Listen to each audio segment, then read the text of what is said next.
Bapak Ibu dan saudara-saudari terkasih, saya Romo Martinus Jokolono, saya Romo Paroki di Paroki Santo Mikael.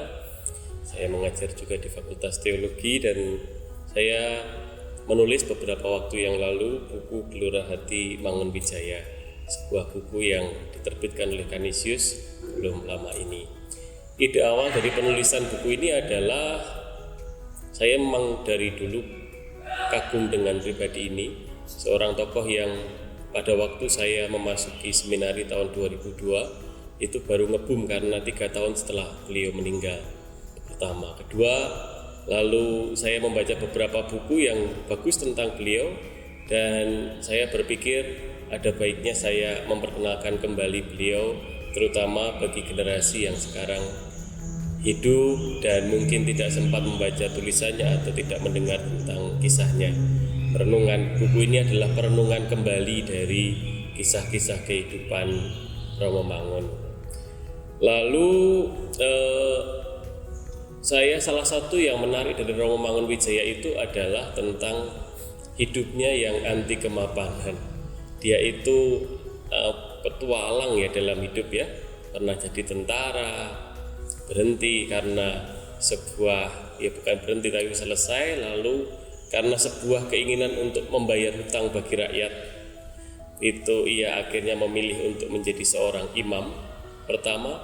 Kedua, setelah menjadi imam pun dia masih mencari cara untuk mengabdi Tuhan, menjadi arsitek, dosen, tapi kemudian juga meminta untuk tinggal di kalangan orang miskin. Dan kemudian ketika sudah mapan di Kalicode, 6 tahun kemudian beliau pindah ke Wonosari di Griga, kemudian mengurusi mereka yang ada di Kedung Ombo, hingga akhirnya karya-karya di tahun-tahun terakhir di dunia pendidikan dengan sekolah Mangunan.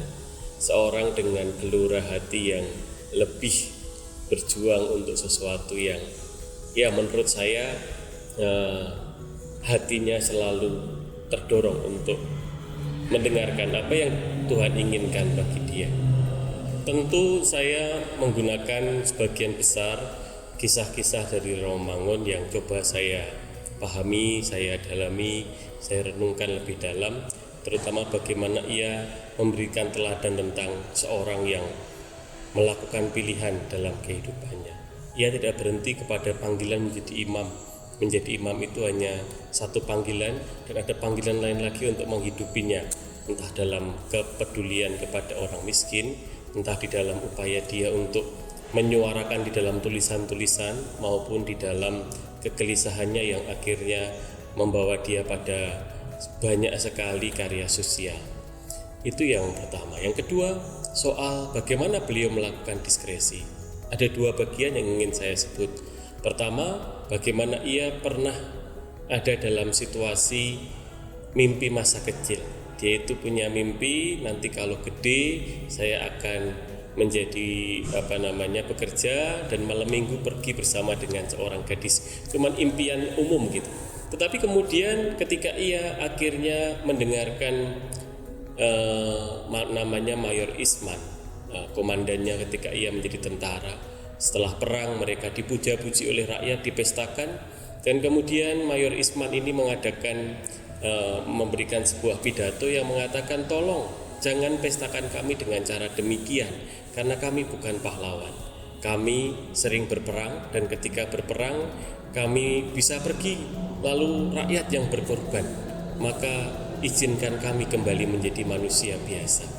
Dan suara pidato itu menggelora di dalam hatinya, bagaimana ia bisa memberi sesuatu. Maka ia selalu mengatakan ungkapan, saya ingin membayar hutang kepada rakyat. Dan salah satu cara ia membayar hutang itu adalah memberikan dirinya menjadi seorang imam. Itu yang pertama yang menarik. Yang kedua adalah pergulatan yang saya bayangkan juga, ia masuk seminari dalam usia yang cukup tua. Kemudian setelah ditabiskan, umumnya imam itu bertugas di paroki atau di mana, tapi ia ditugaskan untuk sekolah, itu pergulatan lagi, tapi ia taat dengan pimpinan. Yang ketiga, salah satu yang cukup panjang saya ceritakan dalam buku ini adalah bagaimana pergulatan ia ketika beliau mau pindah ke bantaran Kalicode. ia meminta kepada uskup untuk boleh tinggal di luar gereja dan tinggal bersama dengan orang miskin. Sebuah keinginan yang di luar logika umum, tapi ia mengerjakannya. Beberapa hal yang coba saya tawarkan di dalam buku ini adalah buah refleksi dari proses perjalanan kehidupan Romomangun yang coba saya bahasakan dalam beberapa hal. Saya berbicara soal tidak berbakti buta pada negara. Dia bukan orang yang tipikal. Dia sendiri mengatakan, saya mengkritik ungkapan dari seorang revolusioner Jerman bernama Karl Schurz. Saya nggak tahu bagaimana pronunciation yang benar. Dia seorang yang mengatakan right or wrong is my country. Benar atau salah, ini adalah bangsa saya. Romomangun mencoba menyadarkan kepada kita bahwa right is right, wrong is wrong. Dia mencoba mengatakan tentang kesadaran bahwa kalau memang bangsa saya salah, kalau memang kelompok saya salah, maka saya harus mencoba untuk menyadarkan. Dan itulah yang dia upayakan ketika berbicara dengan masyarakat, dengan upaya dia memberikan advokasi atau pembelaan kepada orang-orang di Kedung Ombo. Kalau bangsa ini salah, dia mengatakan salah. Kalau benar, dia mengatakan benar. Dan dalam arti tertentu, pertentangan seperti bertatapan muka dengan Soeharto sebagai pemimpin waktu itu cukup kuat. Itu yang pertama. Yang lain lagi, saya mengungkap tentang bagaimana ia membela martabat manusia. Salah satu ungkapan yang cukup kuat dan pernah ditulis juga di dalam buku-buku Canisius adalah tentang menghormati Tuhan, menyembah Tuhan, mengangkat manusia, mengangkat harkat martabat manusia. Dan itulah yang ia upayakan. Dalam pembelaannya kepada orang-orang di Bantaran Kalicode dengan upaya mendirikan tempat yang lebih layak untuk mereka, salah satu yang diupayakan bukan pertama-tama masalah tempat tinggalnya, tapi orang-orang di sana yang pada waktu itu dianggap sebagai sampah masyarakat, para pengemis, pelacur, orang-orang pengamen pada waktu itu dianggap sebagai sampah masyarakat, bahkan akan digusur oleh pemerintah pada waktu itu. Nah, dia mau mengangkat harkat mereka. Mereka merasa dirinya berharga, memiliki tempat tinggal yang layak, dan bahkan dari situ kan Romomangun mendapatkan penghargaan karena pembelaannya kepada orang miskin dan bagaimana mendirikan tempat tinggal layak meskipun dalam situasi tempat yang memang tidak baik pada waktu itu.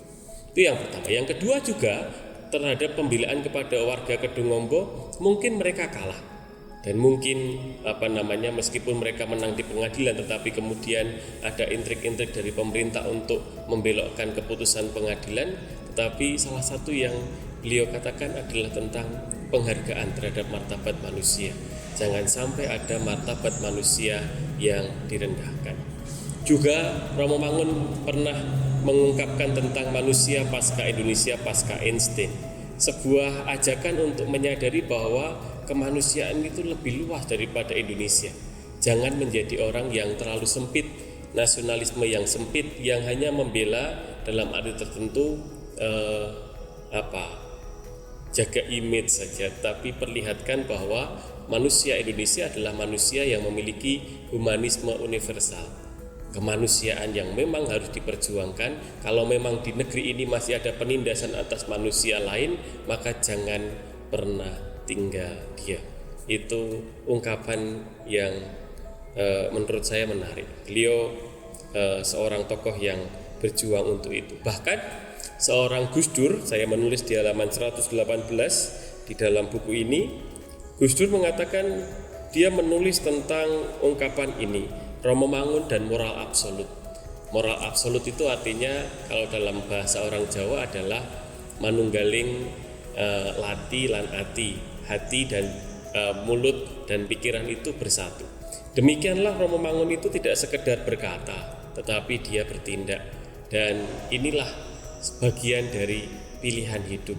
Dia bukan orang yang membela yang salah, tetapi mencoba mencari jalan untuk mengangkat harkat manusia lain. Bahkan pada waktu itu di hadapan penindasan yang dilakukan oleh pemerintah bangsa sendiri. Poin lain yang saya sebutkan adalah tentang hidup bersama sebagai saudara. Saya bergerak dalam bidang lintas agama dan dalam banyak hal sampai hari ini pun setelah 24 tahun Romo Mangun itu sedo, beliau itu masih menjadi role model untuk dialog antar agama dan dianggap sebagai model persaudaraan terutama dalam relasinya dengan Gus Dur.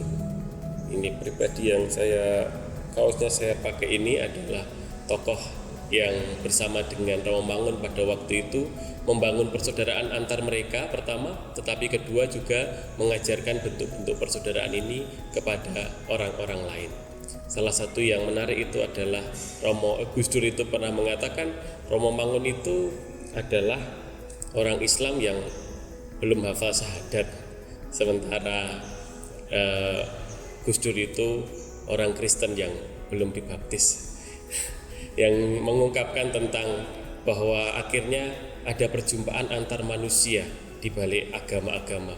Kalau agama-agama itu sudah membuahkan manusia-manusia yang purna, manusia-manusia yang melebihi identitasnya, maka di sana akan ketemu dengan kemanusiaan. Pilihan hidupnya adalah bersaudara. Soal perbedaan-perbedaan itu hanyalah dalam arti untuk menjadi pelengkap dalam hidup bersama. Kalau saya diminta untuk memberikan kesimpulan dari proses apa yang saya tuliskan ini, saya menuliskannya di halaman 95. Sebagai orang Katolik di negeri ini, kita itu memang perlu memiliki peran di tengah-tengah hidup berbangsa, dan demikianlah kontribusi agama membentuk para pengikutnya untuk menjadi manusia-manusia yang melebihi yang biasa, artinya memiliki nilai lebih yang bisa ditawarkan kepada yang lain. Saya menulis di halaman 95 demikian. Di negeri ini kita bukan budak atau kelompok yang lebih rendah dari yang lain. Di negeri ini kita adalah tuan rumah. Kita perlu belajar membersihkan apa yang kurang bersih, menata apa yang perlu ditata. Di negeri ini kita adalah teman seperjalanan bagi semua orang, bukan untuk meninggalkan nilai baik dari agama atau kepercayaan kita, melainkan pribadi-pribadi pembawa terang Kristus di tengah hidup bersama. Demikianlah saya mencoba merangkum apa yang menjadi gerak bersama dari pribadi-pribadi Katolik, nilai hidup yang pernah dihidupi oleh Romo Mangun, seorang pribadi yang mencari cara-cara baru untuk menanggapi situasi zaman. Semoga kita tidak mematikan, dalam bahasa Romo Mangun itu, semoga gelora hati kita tidak menjadi beku, tetapi menjadi gelora hati yang hidup, yang selalu melihat bahwa Tuhan menghendaki kita untuk melakukan sesuatu saat ini di tempat ini. Saya mengangkat poin refleksi ini untuk kita semua. Ungkapan dalam bahasa Romo Mangun mengatakan, jangan didramatisir, setiap generasi memiliki medan juang dan pahlawannya masing-masing. Anda, saya, kita semua mungkin bisa bertanya, kenapa hari ini ada masalah dengan relasi antar agama? Kenapa hari ini ada masalah dengan dunia media sosial, politik identitas dan macam-macam? Tetapi kita harus tahu juga, tahun 80-an ada masalahnya sendiri, tahun 70-an ada masalah sendiri. Sebelum tahun 45 kita punya masalah dengan kemerdekaan. Hari ini kalau Anda dilahirkan di tempat ini, menjadi warga bangsa ini, menjadi pribadi-pribadi Katolik saat ini, maka rasa-rasanya seperti dikatakan Romo Mangun, kita adalah pahlawan untuk zaman ini. Hatur nuwun, Tuhan memberkati.